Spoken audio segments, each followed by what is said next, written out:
¿Qué nos hace ser iglesia de Dios? Es una pregunta que debemos hacernos. ¿Qué nos hace ser iglesia de Dios? ¿Cómo se sabe si somos iglesia de Dios? ¿Cómo podemos saberlo? Es por la doctrina, sin duda. En parte sí. La doctrina pura y sin mancha es indispensable para ser iglesia de Dios. No se puede ser iglesia de Dios desde una doctrina que no es de Dios. Pero no basta con eso. No basta con eso, y no es que esté en contra de la doctrina, es parte de, pero es un poco delicado lo que voy a decir, y es que no somos iglesia de Dios porque guardamos el sabbat y las fiestas y los diezmos y la ley de alimentación y los 10 mandamientos. Eso no nos hace iglesia de Dios. Recuerden al joven rico, guardaba todos los mandamientos, y Jesús le dice, te falta un pedacito más, ¿no? ¿Cómo se sabe si somos iglesia de Dios? Más allá de que guardamos la doctrina pura y sin mancha. Voy a detenerme un poquito en este tema, un poquito de sermoncillo, para que podamos aclarar un poco las cosas y tener una visión más sana. Esta semana, después de la fiesta o durante la fiesta incluso, han pasado cosas y más gente había estado interesada en venir. Y pues hay que hablar un poco de estas cuestiones. Primero, lo que nos hace iglesia de Dios, lo primero es el llamamiento de Dios. Porque, como dice Juan 6:44, nadie puede venir a mí a menos que el Padre que me envió lo atraiga. Nadie puede venir, nadie, absolutamente nadie va a venir a la iglesia de Dios si no hay un llamamiento del Padre, porque las personas en este mundo que vivimos no están buscando a Dios, están buscando muchas cosas, pero no a Dios. Y lo podemos ver en lo que piensan, en lo que hablan, en lo que hacen. No hay una búsqueda de Dios, pero cuando hay un llamamiento, entonces Dios los atrae, el Padre los atrae y los hace parte de su iglesia. No fue por casualidad que nosotros seamos parte de la iglesia de Dios. No es casualidad, es un milagro. Esta semana yo he estado diciendo mucho que hemos visto 3 milagros pasar, cosas asombrosas que son milagros, porque Dios hace de nosotros un milagro viviente y parte del cuerpo de Cristo. Es el llamamiento que Él da. Hay un Dios poderoso dirigiendo este proceso en cada uno como individuos y en todos como congregación. Él está con nosotros. Así lo prometió Jesús. Nunca nos dejaría solos. El Padre y Jesús en nosotros. El llamamiento de Dios es la primera cosa que nos hace iglesia de Dios. El segundo es la aceptación de este llamamiento, porque muchos son llamados, pero pocos escogidos. En mis 35 años desde que empecé en la iglesia, ya en 1990, cuando era joven y lozano y delgado, he visto mucha gente venir a la iglesia y luego ya no están. Y estaba haciendo las cuentas que llegamos a hacer cuando yo estuve en el mejor momento numérico de la iglesia en El Salvador. Fuimos unos 165, 170. Y ahora muchas de esas personas ni siquiera desean oír hablar de Dios. Muchas veces no es porque sean malos, sean perversos, y los vamos a despreciar como a leprosos, sino porque han recibido mucho daño, incluso dentro de la iglesia de Dios. Y no están, no quieren. Es triste. Hay que aceptar el llamamiento de Dios, como Jesús le dijo a sus discípulos en Mateo 16:24. Si alguno quiere venir en pos de mí, niéguese a sí mismo y tome su cruz y sígame. Aceptamos el llamado. Y tomar la cruz y seguirlo es un proceso de arrepentimiento, de perdón, de bautismo, de vida nueva, del Espíritu Santo en nosotros. Y entonces, aceptando ese llamamiento, somos parte de Jesús.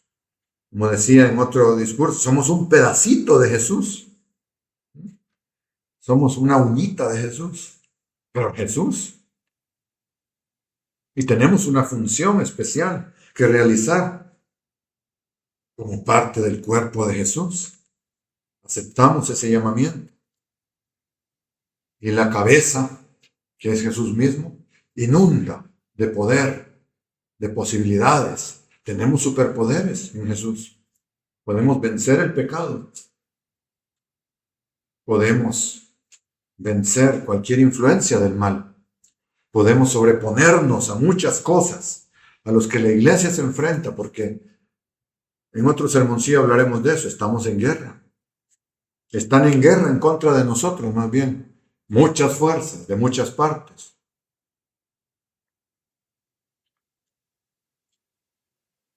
Nos oponemos a lo que somos y que es contrario a Dios. Eso es difícil. Y no es un proceso de, ya está, ya estuvo y ahora ya no soy esa persona, soy la nueva y se acabó. Yo quisiera poder hacer eso. Pero hay debilidades, flaquezas, que todavía después de 35 años están allí presentes y debo ser muy cuidadoso de seguir luchando con eso y mantenerlo fuera. Mantenerlo fuera. Es el ejemplo del cuerpo. Nos bañamos, nos cambiamos ropa, nos cortamos el pelo, las uñas, tenemos cuidado del cuerpo. Y así de la mente de Cristo en nosotros. Porque ahí nos podemos inundar de maldad y de pecado en este mundo en que vivimos, que está lleno de eso. Por eso nuestra lucha es dejar lo malo y seguir lo bueno. Aprender qué está mal en nuestras vidas y dejarlo. Ser capaces de arrancarlo de nosotros. De arrancarlo de nosotros. A veces hemos sufrido y hemos quedado mal. Por ejemplo, conocí de alguien, creo que fue en Belice, que sufrió una fractura. Y con los mediquitos que hay en Belice lo curaron y todo y quedó. Pero quedó mal y le dolía. Y se fue a México y le dijeron, es que su fractura sanó mal porque la curaron mal. Se la tenemos que quebrar otra vez para ponerla bien y entonces que sane. Y así fue. Y así estamos a veces nosotros, nos hemos sanado mal porque no hicimos el debido proceso y tenemos una fractura mal sanada. Tenemos que ser capaces de aceptar el proceso de romper con eso y sanar. Eso es aceptar el llamamiento. Eso es aceptar el llamamiento. El tercer momento, diría yo, es obedecer sus mandamientos. Ahora vamos con los mandamientos, con la sana doctrina. Los mandamientos de Dios, como oímos en un sermón, son la puerta. Son la puerta para entrar al mundo de Dios. Es como el entorno en que Dios nos pone. El papel de los mandamientos es mostrarnos lo que es pecado. Cumpliendo los mandamientos nos alejamos del pecado. Y entonces podemos estar en el entorno adecuado para adquirir la mente de Jesús, para adquirir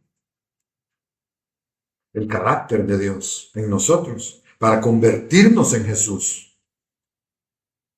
Seguir a Jesús no es algo emocional, como muchas veces pasa, sino que es una acción constante de por vida. Lo sigo. ¿Por qué lo sigo? Porque Él va caminando y Él es el camino y yo voy en Él. Y lo sigo, obedezco, cambio mis hábitos, Algo muy fuerte que hacen los mandamientos de Dios es que nos cambian los hábitos. El mandamiento dice, no robarás. Y Pablo añade, el que robaba ya no robe. En vez de eso, que trabaje y tenga para darle a otros. Antes era manos arriba, deme su dinero. Ahora, mire, aquí está mi dinero, le comparto. Es el opuesto positivo. Y ese es el camino en el que vamos. Obedeciendo los mandamientos cambiamos nuestra vida, cambiamos nuestros hábitos. Hay un libro que se llama Hábitos Atómicos. Es bueno el libro. Y trata de cambiar un montón de malos hábitos en nuestras vidas y sustituirlos por un hábito positivo, contrario. Así es como nos transformamos. Así es como nos transformamos. Hace como 30 años me dolía una muela y me dolía. Otra muela, no la del cuento anterior, no la del sermoncillo anterior, esa me la repararon, sino la de este lado, que no la tengo. Ahí me quedó el hueco, no está la muela. Y siempre que voy al dentista me dice, ahí le falta una muela. Tenemos que ponerle una, yo no sé si para venderme una prótesis que valen como $1,000 o porque de veras, dice, es muy malo que esté ahí, se le va a descompensar toda la dentadura. Con tener dientes me siento contento. Pero eso pasa, nos sacan una muela y queda un agujero y necesitamos poner algo para que las cosas funcionen. Necesitamos sustituir algo. Quitamos una cosa mala y ponemos algo bueno en su lugar. Porque no podemos quedarnos amputados de algo que es necesario. Nuestros hábitos marcan lo que somos. Cambiando nuestros hábitos, cambiamos lo que somos. Por eso es que Jesús habla de no ser oidores, sino hacedores. Hacedores. Oír es bueno. No podemos hacer si no sabemos qué hacer. Oímos y hacemos. Pero si solo oímos y ¡ay, qué lindo! ¡Qué bello! Y no hago nada, 30 años después, 35 años después, voy a estar en el mismo lugar, pero muy deteriorado porque no hay cambio. Si no obedecemos es prueba de que no amamos. Si no amamos, no somos de Dios. Así es que obedecer sus mandamientos es como el tercer momento, diría. El cuarto es caminar con Dios cada día. Por ahí dicen ahora los expertos en salud que hay que caminar 90 minutos al día, le preguntan, no a la semana. Pero con Jesús no caminamos 90 minutos a la semana. Caminamos todo el tiempo, todos los días. Él es el camino, caminamos en Él, en ese camino vamos. Es todo el tiempo, como Israel en el desierto. Israel iba caminando, allí iba en el desierto, ¿no? La nube o la columna de fuego paraban y ellos paraban y se quedaban ahí. Y a veces pasaban meses y otras al día siguiente había que moverse. Dios se mueve, yo me muevo. Dios se detiene, yo me detengo, porque estoy caminando con Él a su ritmo. Cuando Él avanza, yo avanzo. Cuando Él se detiene, yo me detengo. No voy yo y Dios detrás mío. Es al revés. Es al revés. Y cuando uno lee lo que era ese desierto terrible donde estaban, es que la columna iba ahí. Debajo de la columna hacía como 20, 17 grados centígrados, digamos, como aquí. Y decía, ¡ay, qué rico! Pero cuando se quitaba la columna, todo alrededor, la temperatura natural de esa zona son como 50 a 55 grados. No, si uno puede cocinarse el desayuno con el sol ahí, es terrible. Entonces, el que no caminaba con Dios eventualmente iba a morir rápido, porque sin Dios no se puede sobrevivir. Caminamos con Él. Solo en Él hay libertad. Sin Él volvemos a ser esclavos. Él nos mantiene libres, nos hizo libres y nos mantiene libres. Son dos cosas. Y el último punto que quiero tratar, no es una lista exhaustiva, pero he querido tratar 5 puntos. Creo yo 5, no 6. Es que si reflejamos el amor de Dios en nuestras vidas, acción y pensamiento, somos iglesia de Dios. Porque la iglesia no es para saber solamente y para construirme yo. Es que irradiamos, por eso somos luz. Y damos sabor, por eso somos sal. Somos la diferencia en este mundo como iglesia de Dios. Es una obligación. Pero si irradiamos algo negativo, malo, que daña, algo estamos haciendo mal y debemos corregirlo. Debemos corregirlo. Y eso nos puede pasar porque somos imperfectos. Hay hábitos que reaprender, que reconsiderar. Y bueno, entre nosotros, Juan 13:35, Jesús dice, el amor que tengan unos por otros será la prueba ante el mundo de que son mis discípulos. Por eso es triste cuando en la iglesia de Dios no existe ese amor que nos identifica. Y es feo, pero es que miren, es más fácil por naturaleza caernos mal. ¿No? Caernos mal. A veces caernos peor. Tener envidia, odio, resentimiento, furia. Me he sorprendido de cuánto espíritu de ira hay en estos días. Y nos podemos infectar de eso. Y podemos sufrir por eso, porque no son emociones que vienen de Dios, no son emociones del carácter de Dios. Amar con el amor de Dios es un superpoder que podemos desarrollar. No es fácil. Pero es posible. Es posible y debemos hacerlo. Es una obligación. Hay que transformar esta naturaleza que tenemos con este nuevo hábito del amor de Dios en nuestras mentes. Y sustituye todo lo anterior. Mi mamá se acordará de cómo manejaba yo cuando tenía 20 años, que parecía el demonio de Tasmania, era una cosa furiosa, ¿no? Y me enojaba, cualquier cosa me enojaba. Y si no había nada, me enojaba porque no había nada que me enojara. Y manejaba que en 30 minutos llegaba desde la casa donde vivimos, que ya saben dónde está, hasta Santana. En media hora era así. Y le digo a Sam, estaba hablando con él de eso, y le digo, no sé cómo estoy vivo, o cómo no maté a todos en el carro. Pero era la furia. Como dice el Nuevo Testamento, hijos de la ira. La mente de Dios en nosotros cambia esa naturaleza. Cambia esa naturaleza. Antes yo era envidioso. Ahora me alegro. No tengo nada de envidia. Me alegro del que tenga. No. Antes alguien me ofendía y ahora todos los días me ofenden y estoy tranquilo. Pero es el proceso en que nos metemos y nos forzamos y pensamos, esto quiere Dios de mí.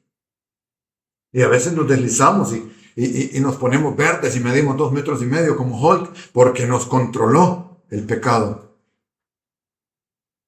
Pero hay arrepentimiento y sanidad y hay corrección. Debemos reflejar a Dios en nuestras vidas. Es posible. Porque el 6º punto es que somos iglesia de Dios porque nos estamos convirtiendo en Jesús mismo. No estamos jugando a la religión, ni al club social, mi amiguito, tanto que te quiero. Sí nos amamos, sí hay mandamientos, pero nos estamos convirtiendo en Jesús. Ese es el suelo en el que nos ha sembrado el Padre.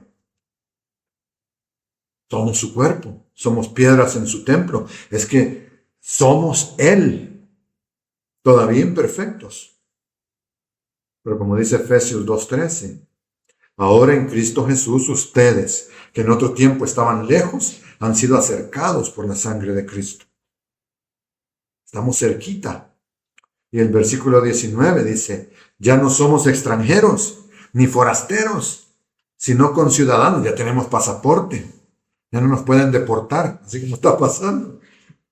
No llega el ICE espiritual y nos va a echar. Somos ciudadanos de los santos y miembros de la familia de Dios.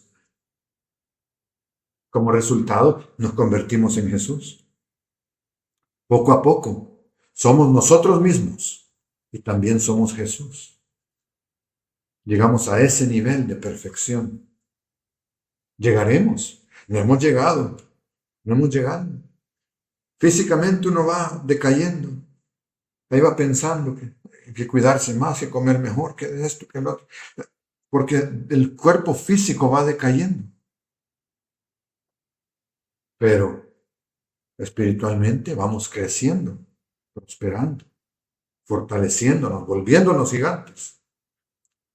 Si no desfallecemos, si no nos rendimos.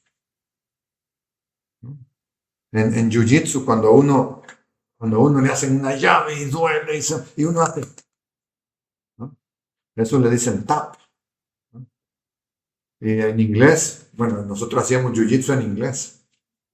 Entonces dicen tap, nap or snap, ¿no? Que es o hace tap o se queda dormido porque lo desmayan a uno o se le rompe un hueso. Pero en nuestra lucha espiritual estamos protegidos por Dios. Somos más que vencedores. Por eso debemos tener mentalidad de vencedores, para no darnos por vencidos y pensar como perdedores en una batalla que ya está ganada. Porque somos parte de Jesús. Hasta que seamos a su nivel de perfección. Y esto se refleja y se debe reflejar, ser iglesia de Dios, en cómo vivimos, en cómo hablamos, en cómo actuamos, en cómo nos tratamos unos a otros en la congregación y en cómo tratamos a los demás. No cultivemos el odio, el enojo, el resentimiento, la maldad de ningún tipo en contra de nadie. Tenemos que estar limpios. Nos corregimos de nuestros pecados y de nuestras debilidades, que nos destruyen y que pueden destruir a otros.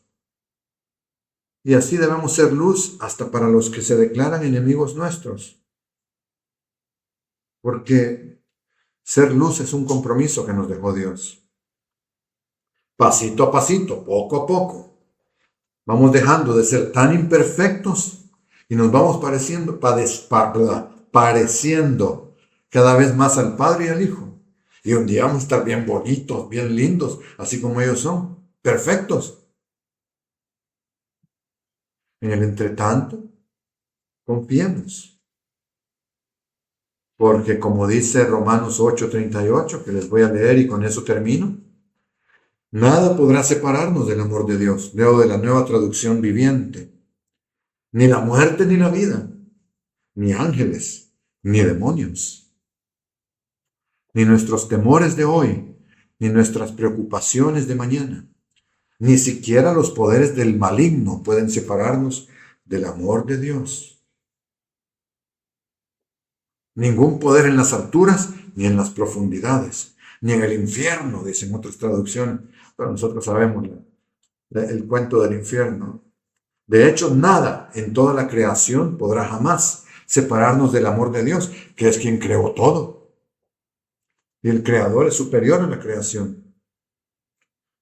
Separarnos del amor de Dios que está revelado en Cristo Jesús, nuestro Señor.